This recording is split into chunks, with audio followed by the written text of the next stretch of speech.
สวัสดีค่ะสมาชิกที่รักและชื่นชอบในการถักทุกท่านนะคะวันนี้สาวน้ำมนต์ก็จะนำเสื้อตัวนี้มาชวนเพื่อนๆถักกันค่ะเสื้อตัวนี้น่ารักใส่สบายนะคะสำหรับหน้าร้อนอันที่จริงตรงดอกกุหลาบรอบคอสาวน้ำมนต์เคยสอนเป็นเสื้อกันหนาวแล้วนะคะกุหลาบสีขาวนั่นแต่วันนี้เราจะปรับแพทมาใช้ไหมเส้นเล็กแล้วก็ถักเป็นเสื้อระบายใส่หน้าร้อนสบายๆนะคะแพทก็ตามนี้เลยเราปรับแพทเล็กน้อยนะคะเพื่อความลงตัวสวยงามมีดอกแล้วก็ตัวปกแล้วก็ขออนุญาตที่มาของแพทต่างๆด้วยนะคะอุปกรณ์ที่เราจะใช้ถักในวันนี้นะคะเราใช้ไหม2ขนาดแรกเส้น18เราจะเอาไว้ถักดอกกุหลาบรอบคอเพื่อความลงตัวและทรงตัวของดอกกุหลาบนั่นเองค่ะแล้วก็ตรงปกเสื้อแล้วก็ตัวเสื้อนะคะลงไปเราต้องการบางๆหน่อยเราใช้ไหมเส้นเล็กลงมาก็คือเส้น16วันนี้เราเลือกเป็นไหมแมวไหมเมทัลลิกนะคะเส้น16เลื่อมดิ้นเงินนะคะสวยงามค่ะแล้วก็เสื้อตัวนี้อย่างที่บอกเราเคยถักเป็นเสื้อกันหนาวแล้วใช้ไหมพรมถักนะคะดอกก็จะใหญ่เห็นไหมคะเป็นเสื้อกันหนาวแต่เราลองมาปรับใช้ไหมเส้นเล็กหรือไหมเส้น18หรือไหมเส้น20นะคะถ้าเพื่อนๆไม่มีใช้ไหมเส้น20ก็ได้นี่ค่ะดอกมันก็จะเล็กแพทเดียวกันนะคะดอกเล็กกว่าสวยงามค่ะส่วนเข็มเราใช้แมทกับไหมของเราได้เลยนะคะที่ใช้ติดมือก็คือ 1.25 ค่ะมีกรรไกรแล้วก็มีตัวงอหรือตัวมาร์กถ้าใครไม่มีก็ใช้เข็มกัดหรือไหมต่างสีก็ได้นะคะเดี๋ยวเรามาดูวิธีถักกันเลยเราจะพันเส้นไหมลักษณะนี้นะคะเหมือนเลข6อีกครั้งค่ะพาดลงไปในนิ้วชี้แล้วก็คล้องไหมขึ้นมาแบบนี้เหมือนเลข6หรือสระเอนั่นเองค่ะลักษณะนี้นะคะให้เส้นนี้อยู่ด้านบนแบบนี้ค่ะอีกครั้งค่ะนี่แบบนี้เลยเหลือหางไหมไว้ดึงนะคะเราจะไม่ขึ้นงานเป็นโซ่เพราะว่าเราต้องการไอช่องรูตรงกลางนี้ปิดสนิทมันจะเนียนกว่าการที่เราถักโซ่นะคะแล้วก็ดึงไหมขึ้นมาเหลือหางไหมไว้ดึงประมาณนี้นะคะเราจะถักโซ่1 2 3แทน F หลักที่1 F ลงไปในห่วงปลดเป็นหลักที่2นะคะ F ลงไปในห่วงทั้งหมดเราจะทำ16หลักรวมโซ่ค่ะ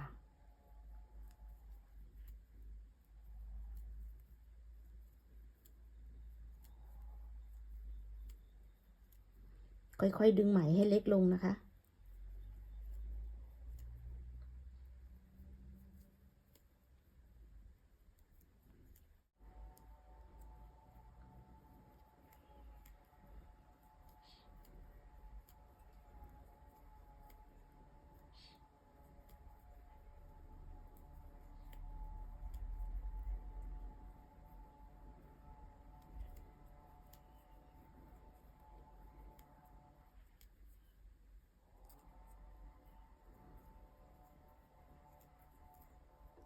ให้เช็คงานนะคะเราต้องถักได้16หลักรวมโซ่พอได้ครบ16หลักเราก็จะมาซีดึงผ่านกับโซ่3ตรงที่เราเริ่มงานนี้นะคะดึงไหมผ่านนี่ค่ะหางไหมเราดึงเลยนะคะดึงเพื่อปิดตรงรูตรงกลางตรงนี้ค่ะนี่เกสรเราจะได้ชิด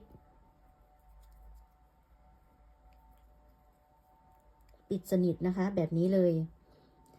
แถวที่2เราจะถักโซ่3โดยเราจะพับหางไหมไปในตัวนะคะเก็บหางไหมไปด้วยโซ่3เว้น1หลักปัก X ลงหลักถัดไปโซ่3เว้น1หลักปัก X ลงหลักถัดไป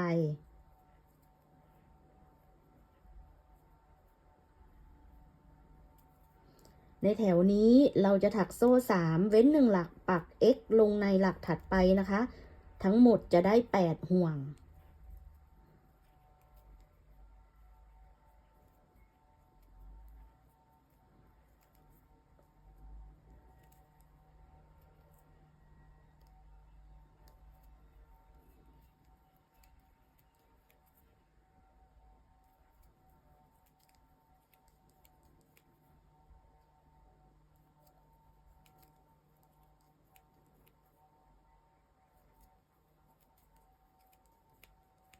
ในห่วงสุดท้ายนะคะ เราจะมาซีดึงผ่านกับตรงจุดเริ่มต้นตรงนี้ ดึงผ่านให้เช็คงานทุกครั้งนะคะ เราจะได้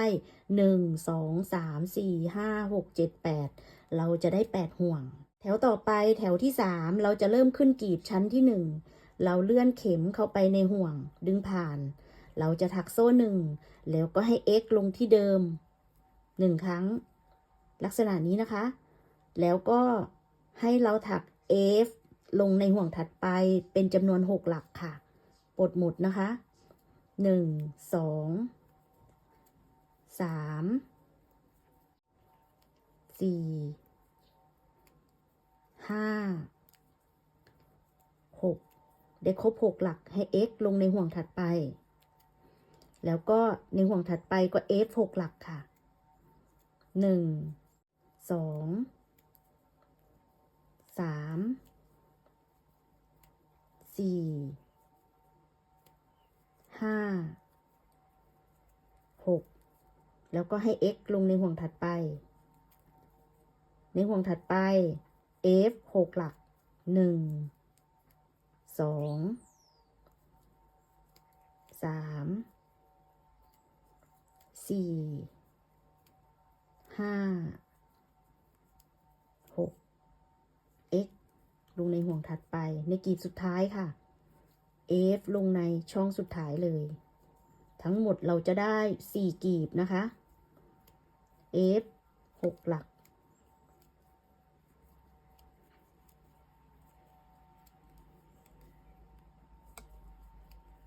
ได้ครบ6หลักเรามา c ดึงผ่านกับ x เห็นไหมคะ x ในตัวแรกในช่องแรกที่เราขึ้นงาน c ดึงผ่านนี่ค่ะในกลีบชั้นแรกเราจะได้4กลีบลักษณะนี้นะคะต่อไปเราจะถักฐานกลีบที่2ให้เราถักโซ่2เสร็จแล้วให้เราเป็นเหน็บตรงฐานกลีบที่ว่า x นี่นะคะไม่ใช่ตรงนี้นะปักตรงนี้เลยแต่ปักด้านหลังค่ะโซ่2แล้วใช่ไหมคะแล้วก็เหน็บค่ะเหน็บลงไปงัดไปด้านหลังเห็นไหมคะเนี่ยมองด้านหลังดึงผ่านx ลงไปค่ะเราจะถักฐานกลีบด้วยโซ่3แล้วก็ให้ปัก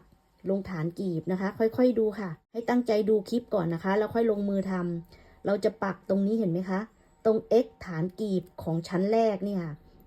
เราจะปักตรงนี้นะคะตรง x ฐานกลีบของแถวแรกแต่เราจะปักจากด้านหลังก็คือแทงแล้วก็ดึงผ่านนะคะโซ่3เสร็จแล้วนี่ค่ะหรือพับกลีบนี้ลงมาเราก็จะถักง่ายๆนี่ค่ะ1 2 3ห่วงถัดไปก็ฐานกลีบเห็นไหมคะฐานกลีบตรงนี้แต่เราจะปักด้านหลังแค่นั้นเองเนี่ยปักแล้วก็ดึงไหม x 1 2 3นี่ปักด้านหลังดอกเรามันจะได้ซ้อนสวยงามเราจะถักวนรอบทั้งหมดก็จะได้8ห่วงนะคะ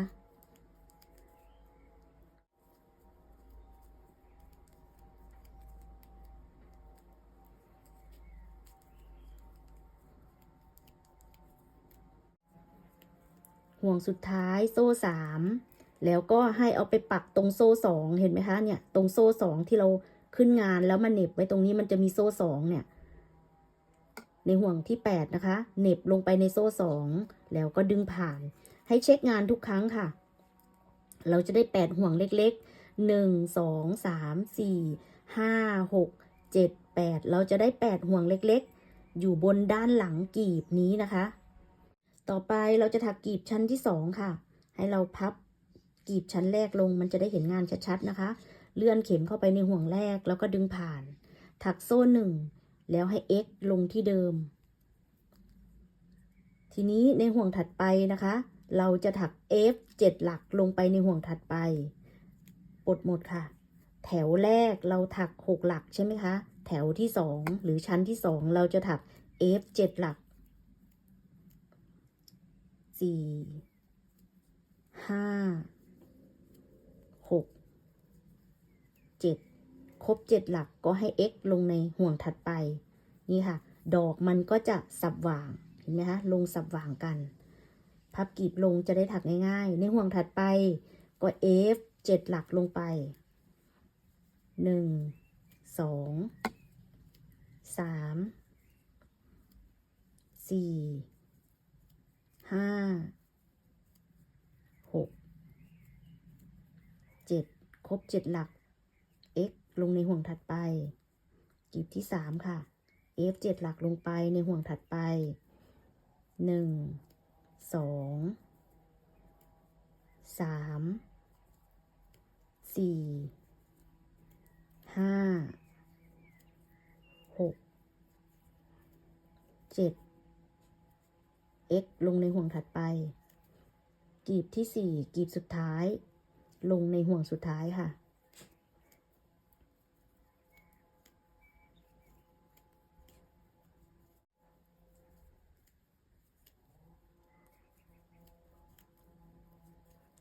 f 7 หลักเสร็จแล้วให้มาปักกับ x เห็นไหมคะ x ในห่วงแรกเนี่ยแล้วก็ดึงผ่านเราได้กลีบ2ชั้นแล้วนะคะต่อไปเราจะถักฐานกลีบแถวสุดท้ายคือแถวที่3วิธีถักฐานกลีบก็เหมือนกันกับที่สอนทำฐานกลีบของชั้นที่2นี้นะคะโซ่2ก่อนแล้วก็มาเหน็บนะคะพับกลีบนี้ลงเราจะเห็นชัดๆนี่ค่ะนี่พับตรงโคนตรงนี้เลยนะคะหรือตรง x ของฐานกลีบแถวที่2เนี่ยแต่ปักด้านหลังก่อนเราจะมาเหน็บไว้ตรงนี้ก่อนนะคะเพื่อเราจะได้ขึ้นงานด้านหลังนั่นเองค่ะเราจะถักงานด้วยโซ่3เหมือนเดิมแล้วก็ให้ถัก x ลงในฐานกลีบเห็นไหมคะฐานกลีบของแถวนี้ค่ะแต่ปักด้านหลังแทงงัดไปด้านหลังพับกลีบลงนี่ค่ะมันจะได้ถักง่ายๆ1 2 3ฐานดอกถัดไปก็จะเป็น x ตัวนี้เราก็ปักแทงจากด้านหลังพับกลีบลงแล้วก็ x 1 2 3เหมือนกันค่ะ x ตัวนี้นี่ค่ะทั้งหมดก็จะได้8ห่วง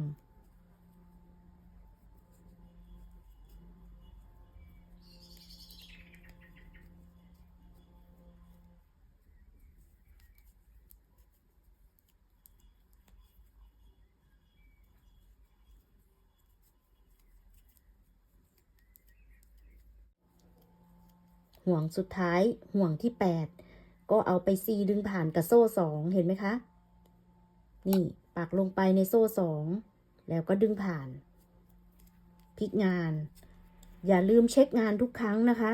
ตรงเนี้ยมันจะชอบลืมระหว่างห่วงที่7กับห่วงที่8เนี่ย1 2 3 4 5 6 7 8เราจะได้ทั้งหมด8ห่วงเล็กๆนะคะกลีบชั้นสุดท้ายเราจะถักงานโซ่1แล้วให้เราเอฟลงไปในห่วงแรก7 หลัก1 2 3 4 5 6 7ได้ครบ7 หลักโซ่1แล้วให้ x นะคะให้ x ลงบน x นี่นะคะให้ดูงานดีๆ x ลงไปโซ่1แล้วในกลีบถัดไป f 7 หลักลงไปในห่วง1 2 3 4 5 6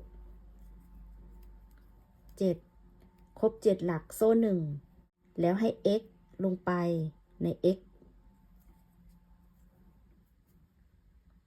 โซ่1กลีบถัดไปค่ะ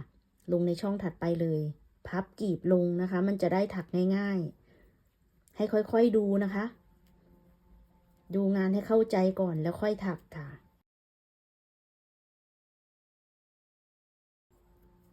ดึงงานขึ้นมาให้เท่ากันแล้วก็ปลดได้4 หลัก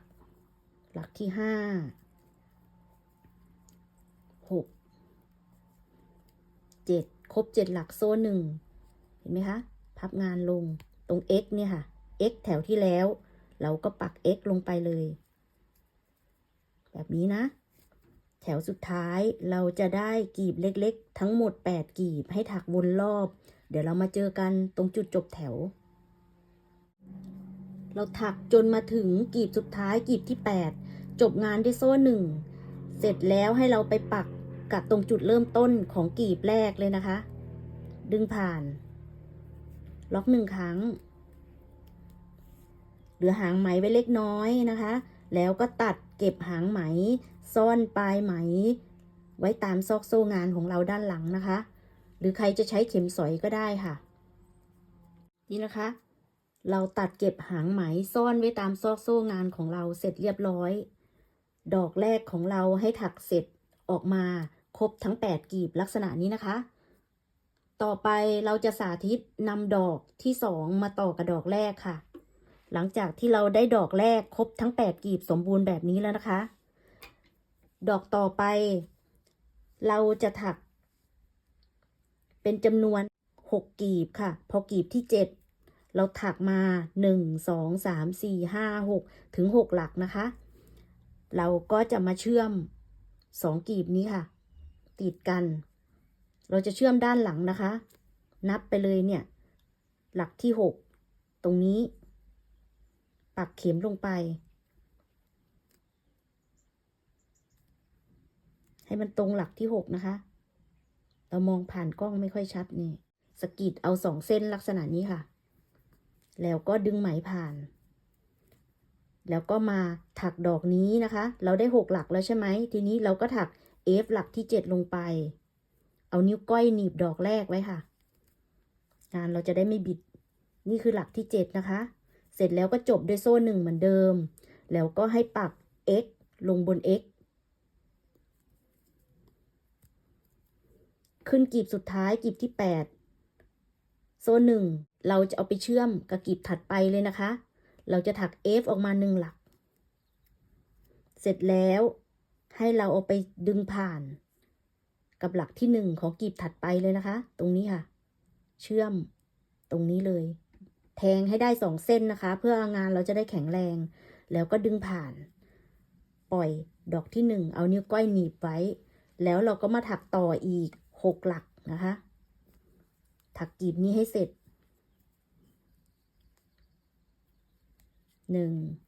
2 3 4 5 6 1 2 3 4 5 6ทั้งหมดได้ครบ7หลักจบงานด้วยโซ่1แล้วก็เอาไปดึงผ่านกับจุดเริ่มต้นของกลีบนี้นะคะดึงผ่านล็อก1ครั้งตัดเก็บหางไหมซ่อนปลายไหมเหมือนเดิมนะคะวิธีซ่อนปลายไหมของเราก็จะดึงมาด้านนี้ก่อนงานเราจะได้ไม่บิดนี่แล้วก็แทงจากด้านหลังดึงไปด้านหลังทีนี้เราก็จะซ่อนไปตามซอกโซ่เลยนะคะเราจะดึงลงมาด้านตรงนี้มันจะซ่อนเก็บเนียนกว่ากันหรือใครจะใช้เข็มสอยก็ได้นะคะแต่เราขี้เกียจมานั่งแย่ลูกเข็มนี่ค่ะเทคนิคใครเทคนิคมันตามแล้วแต่สะดวกนะคะ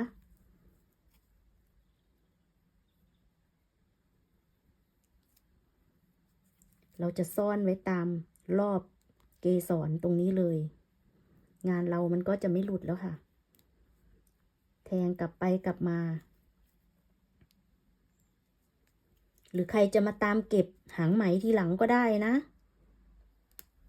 อันนี้ที่เราเก็บไปเลยเราไม่ใช่มั่นใจอะไรหรอกค่ะเพราะว่าเราทำลงตัวแล้วเราถึงจะมาสาธิตเพื่อนๆแบบนี้แล้วอีกอย่างเราเป็นคนไม่ชอบมานั่งเก็บทีหลังนะคะรู้สึกมันนานเนาะนี่ค่ะเราก็จะได้ดอกที่1กับดอกที่2ติดกันนะคะเห็นไหมคะกลีบนี้เราถักวนมาถึงกลีบที่7เราก็ใช้หลักที่6ไปเชื่อมกับหลักที่6ของกลีบนี้นะคะเสร็จแล้วเราก็มาปิดด้วย F อีก1ตัวจบงานด้วยโซ่1แล้วก็ X ลงบน X เสร็จแล้วกลีบนี้กลีบถัดไปเลยเราจะใช้หลักแรกหรือ F ตัวแรกไปปักกับ F ตัวแรกของกลีบนี้เห็นไหมคะ เชื่อมลักษณะนี้นะต่อไปเราจะเชื่อมดอกที่3เข้ากับดอกที่2นะคะวิธีถักดอกก็ตั้งแต่ต้นคลิปเลยค่ะเหมือนกันดอกที่3นี้เราถักออกมา6กลีบเต็มพอกีบที่7เราถักถึงหลักที่6นะคะเราก็จะไปเชื่อมกับดอกที่2เรานับ1 2เราเว้นไว้2กลีบเต็มนะคะเราจะเชื่อมเข้าไปกลีบถัดมาค่ะด้านล่างก็จะเหลือ2กลีบเต็มด้านบนก็จะเหลือ2กลีบเต็มนะคะอันนี้ในหลักที่6พันเข็มเว้น2กลีบเต็มนะคะนับ1 2 3 4 5 6ปักเข้าไปในหลักที่6แล้วก็ดึงผ่านเอานิ้วก้อยหนีบดอกที่2นี้ไว้แล้วก็มาถักอีก1หลักให้ครบทั้ง7หลักนะคะดอกที่เรากำลังจะถักนี้จบงานด้วยโซ่1แล้วก็ให้ x ลงบน x แถวที่แล้ว x ก่อนทีนี้ในกลีบสุดท้ายกลีบที่8โซ่1แล้วก็ถัก f ออกมา1หลักพลิกงานระวังงานบิดนะคะทีนี้เราก็จะไปกลีบถัดไปของดอกที่2เลยค่ะเห็นไหมคะหลักแรกนะปักลงไปแทงให้ได้2เส้นดึงไหมผ่านปล่อย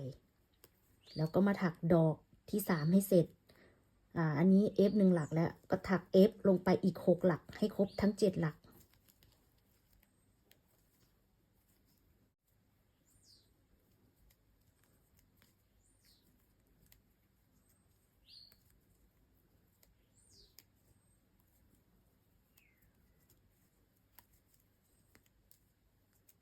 ครบ7หลักโซ่1แล้วก็4ดึงผ่านกับจุดแรกที่เราขึ้นงานล็อก1ครั้ง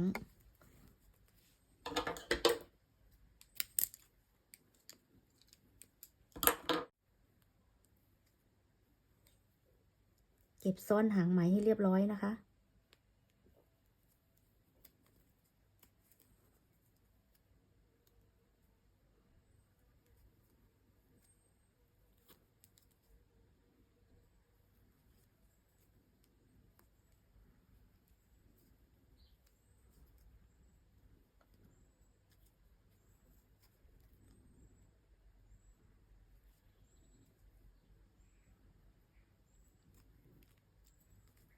นี่ค่ะ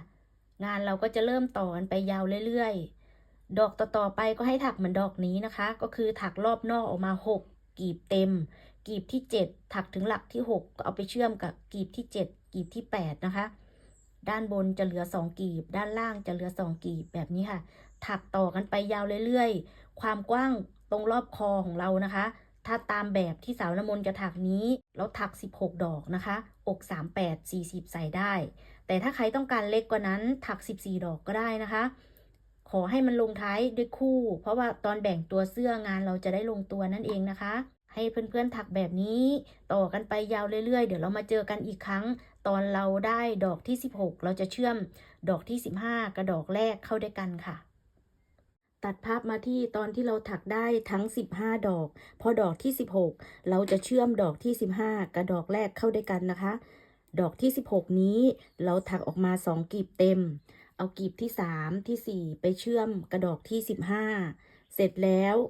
เราจะถัก2กลีบเต็มลงด้านล่างนะคะอันนี้เชื่อมดอกที่15 2กลีบแล้วใช่ไหมคะแล้วก็ถักกลีบที่5ที่6ลงไปค่ะ2กลีบเต็ม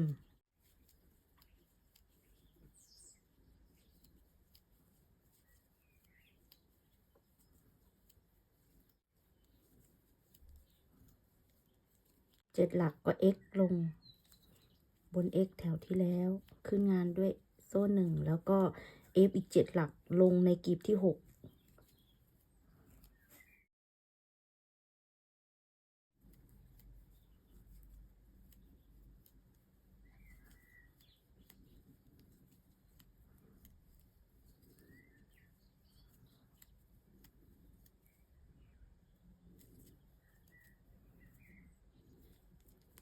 เราถักลงด้านล่าง2กลีบเต็มทีนี้เอากลีบที่7ที่8ไปเชื่อมกับดอกแรกนะคะเว้น1กลีบ2กลีบเราจะเชื่อมจุดนี้กับจุดนี้ค่ะ ด้านล่างก็จะเหลือ1 2กีบอันนี้เราถักออกมา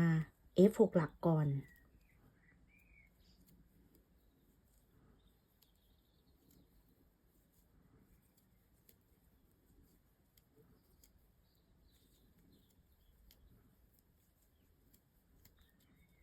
ได้ F6 หลักก็ไปหยิบจุดที่เรากำหนดเมื่อกี้ค่ะแล้วก็หมุนงานมาถักอีกเป็นหลักที่7ลงไปค่ะจบกลีบนี้ด้วยโซ่1 x ลงบน x โซ่1ถักกลีบสุดท้ายกลีบที่8 f 1หลักแล้วก็ไปปักดึงผ่านหมุนงานมาถัก F อีก6หลัก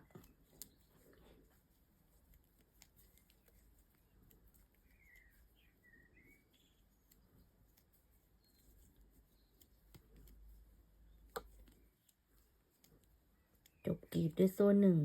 1 C ดึงผ่านกับ X ตรงจุดเริ่มต้นล็อก1ครั้งจบงานค่ะ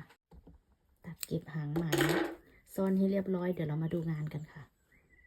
และนี่ก็คือดอกกุหลาบรอบคอของเราเชื่อมเป็นวงกลมเสร็จเรียบร้อยแล้วนะคะถ้าเพื่อนๆท่านใดต้องการเพิ่มหรือลดก็ขอให้เป็นจำนวนเลขคู่นะอย่างเช่นอันนี้16ดอกถ้าอยากจะเพิ่มเป็นไซส์ใหญ่ก็18 20ก็ว่าไปเนาะถ้าอยากจะเล็กก็14 12แต่อันนี้16ดอกมันพอดีรอบคอของเราเลยถ้าเพื่อนๆท่านใดต้องการเพิ่มก็ปรับลดได้ตามที่บอกนะคะทีละ2ดอกสำหรับคลิปนี้เพื่อความยาวของคลิปจะได้ไม่ยาวเกินไว้เจอกันใหม่ในคลิปต่อไปเราจะเริ่มถักระบายรอบคอค่ะสำหรับคลิปนี้สวัสดีค่ะ